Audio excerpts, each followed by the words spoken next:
Third parties are always and without exception a manifestation of your core wounds of either rejection or betrayal. You are so cute. I could eat you. I'm this mindset coach, and my co-host for today is Peanut.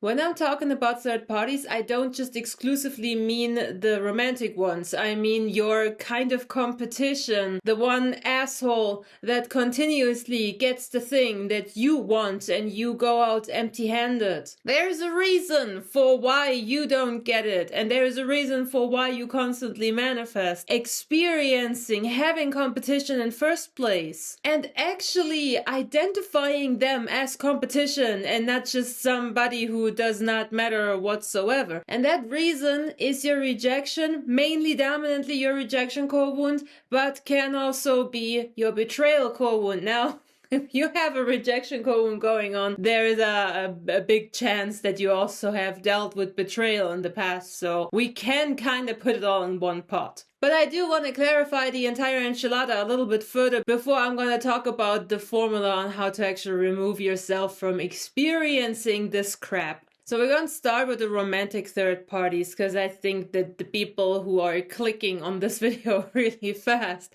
are the ones who probably experience some form of romantic third parties. And here we do have to divide between two different kind of scenarios. In a romantic third party situation, you always are in some form of relationship or situationship connection, some kind of actually being with that other person, and then you have an outside influence kind of messing with this entire thing. This outside person can of course be a different romantic interest. It can be many people, it can't be one singled out person, it can also be something platonical. So for instance, your third party can be your boyfriend's best friend or your girlfriend's best friend. Sometimes when it comes to the romantic third parties, they can really change daily. So sometimes it's not just one specific particular person, it's just a whole abundance of potential people. This can happen when you are in a situationship with somebody that you are kind of in love with and you would like to have the commitment and actually have them as your partner, scusa, but they're just not ready for a relationship yet. They're just not that kind of guy. They want something casual. So freaking annoying, oh my god. But we also gotta talk about what a third party not is, okay? Because this is a different core issue, so I have to exclude it from this video. If you are in love with somebody who is already in a relationship, then you are the third party and it's not them or like their boyfriend or girlfriend or whatever. I am excluding this particular version because you need a different solution to your issue. You have a different problem, a different core issue, and you require a different approach. When it comes to what kind of a person shows up as your third party, when it comes to how they look like, who they are character-wise, personality-wise, how they show up, how they present themselves and whatnot, you have two options here. Either it is a person that you find very attractive, that you find better than yourself. You know, that's the kind of person where you think to yourself you didn't get the guy, the girl, the job, the whatever it is that you were after because you are not like them. And if you only had insert whatever attribute they have, you would have gotten that. The other version is when the third party shows up and is like the least attractive being on this planet to you. For instance, when your boyfriend or girlfriend is flirting with somebody who is the polar freaking opposite look-wise from you. Either ways though, our third parties and what type of people show up as being our third parties get developed, get created when we develop our preferences. And how those preferences get developed determines whether they show up as the "oh, I wish I was that," or they show up as the "what the hell, that's like what?" The third parties that my exes always managed to at the very least cheat on me with would be the complete polar opposite of me. How? I thought I'm your type. What the hell's going on here? But the actual root cause for or why those ladies looked the way that they did was me when I developed my aesthetics for how femininity needs to look. This was not something that I freely, willingly chose because I decided, oh, I like how this looks, so I'm gonna take this on as my aesthetics. That was because of how the world around me reacted to me. When I was schmurl, I'm gonna plop a picture up here. My mama dressed me like a little princess baby doll. Again, not my choice, my mother's choice. However, people seem to like that. And one day, I was in kindergarten or even before that, I was very, very young. I walked out of that place, walked down the stairs, and there were a bunch of women, 2 or 3, whatever. One was a mother who came to collect her daughter, and the other 2 were like friends or colleagues or whatever. And those other ladies thought that I was the daughter they came to pick up. So when they saw me, they freaked out. They were like, oh my god, she is so cute. Oh my god, she looks like a little doll. And then the mother said, no, that's not mine. Mine is the one behind her. And the reaction of those ladies who had mistaken me for their friend's child, that was what triggered this in my brain. That was what in the end determined what I would find attractive or not. Because I instantly saw their facial expression, their reaction was complete shock, disappointment, a little bit of embarrassment was there as well, but altogether it was like, oh, you know, it was like, ooh, they couldn't really hide their emotions in that moment. So I turned around and I saw the other girl, and it was the young version of every third party I ever encountered in my life. And instantly, my little brain realized that looking like her is causing disappointment, is causing, I don't know, shock, embarrassment, negative responses, while looking like me is causing pleasant emotions and praise. And I honestly never questioned that ever. I was just like moving on. I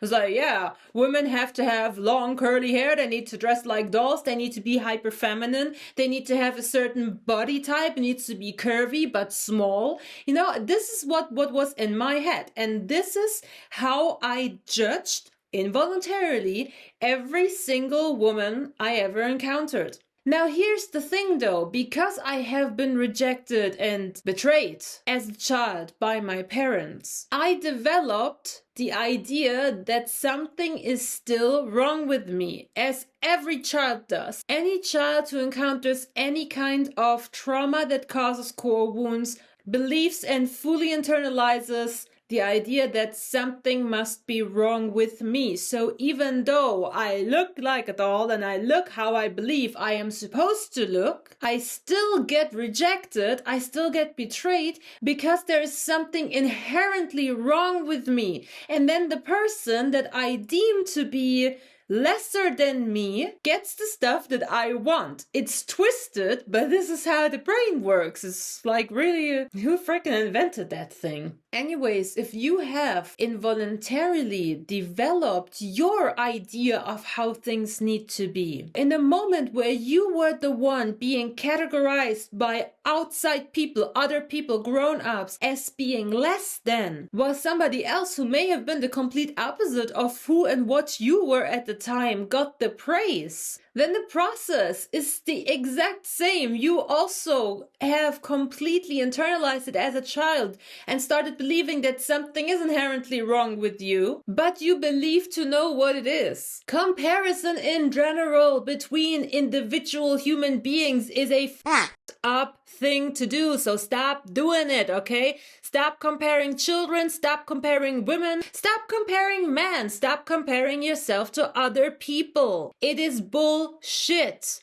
At the end of it, if you're here and dealing with a third party, you have been rejected for who you were. And honestly, in the end, it doesn't really matter whether you believe to know why the other person got what you wanted, or whether you are struggling to understand, think, but I should have gotten it, why wasn't it me? The end result is the same and it sucks. Now, as it is with all things core wound related, you cannot avoid healing. However, there are things that you can do in the moment, manifestation wise, that allow you to actually remove yourself out of this bubble world of circumstances of having to deal with freaking third parties in first place, or competition. So healing is experiencing the opposite of that which traumatized you. So people who are dealing with third parties that are a manifestation of rejection and betrayal need to create the opposite of rejection and betrayal. That means your solution to get out of this is acceptance and loyalty. I know especially acceptance is the one thing that you do not want to do when you are bothered by a freaking third party. But acceptance is what sets you free. Because as long as you are not accepting, you are tolerating. And as long as you're tolerating, you're stuck in a bubble world of circumstances that you cannot break out of. And everything that you do is only going to further energize and feed life into the situation that you're so desperately trying to escape. And again, speaking from experience, I know this so freaking well because I literally have tried everything else for the sake of getting rid of a freaking third party until there was nothing left to do other than to just accept it. And that was when it then finally off, So acceptance means that you have truly, honestly said to yourself, this is how it is right now, and it's gotta be freaking okay. And that you have allowed yourself to purge out all the triggered emotions. People in the manifesting community always think that they are not allowed to be triggered, that they are not allowed to react. That's complete freaking bullshit. You have to react. You have to get triggered. It needs to get out of your system. You just cannot act upon it. It's the acting upon the trigger. It's the emotionally trigger-driven action after the impact that's fucking with your life. It's not the reaction itself. As long as you're being this guy, as long as you're just breathing it out, okay? This is what it is. There is another person. They got what I wanted. Boyfriend is flirting with somebody else. Girlfriend seems to prioritize her bestie over me. It is what it is, okay? You breathe in, you breathe out. Maybe you gotta breathe in and out 10 or 20 times. That's okay. As long as it's still there, it needs to still get out. You let it out, you let it out, you let it out. This is what it is. There is right now a third party and I freaking hate them, okay? It is what it is. What you gonna do? Okay, out of your system. This is the first step. This is the acceptance. The second thing is the loyalty. And you gotta be loyal towards yourself. That means you stop looking for reasons for why this or that happened that have anything to do with you being wrong. You stop looking at the fault in yourself. You stop looking at the ugly third party, the stupid third party, the idiot asshole third party and think, I don't understand it, I'm so much better, this is ba. And you also stop looking at the super pretty, awesome, amazing third party. Of course they got it, not me. You just zip it. You have to be loyal to yourself. You have been rejected and betrayed. You need to accept yourself, your circumstances, your life, who you are. Everything about you needs to be accepted by you. And you need to be loyal to yourself. AKA, you gotta be authentic. It is what it is. This is who I am. But I'm gonna stop looking critically at myself. I'm going to stop comparing myself. I know of conscious creation. I know of manifestation. I know that everything I experience is the one-to-one exact detailed reflection, projection of my internal world. I know that I have been screwed in the past. I know I carry wounds. I know I hold on to stupid belief systems that are detrimental for me, but I am choosing to not let this play a part anymore. I am choosing to let this shit go. I will stay loyal to myself. I'm my right hand. I'm my mother. I'm my father. I am my best friend.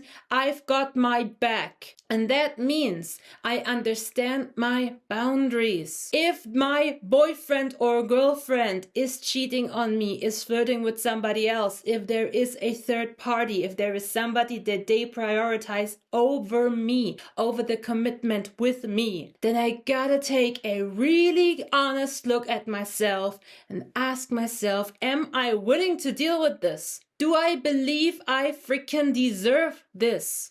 Yes or no? And then you have to pull the consequences. You have to set boundaries. You have to understand who you are and what you want. And you have to radically reject anything that does not match you. If we're talking about a position, if we're talking about a job and stuff like that, loyalty means to be very honest with yourself and ask yourself, do I actually want this? If so, why? Why am I after something where I'm faced by competition, where I have to prove myself to God knows who? Why? Do I want this? Do I truly want this job, scholarship, position, responsibility, task, whatever the heck it is that you want? Do I truly want this because I authentically want this and this would make me super freaking happy? Or am I wanting this because I believe that with that achievement, I can earn the respect, the appreciation, the love, the blah, blah, blah from outside people? Loyalty means you authentically choose that what is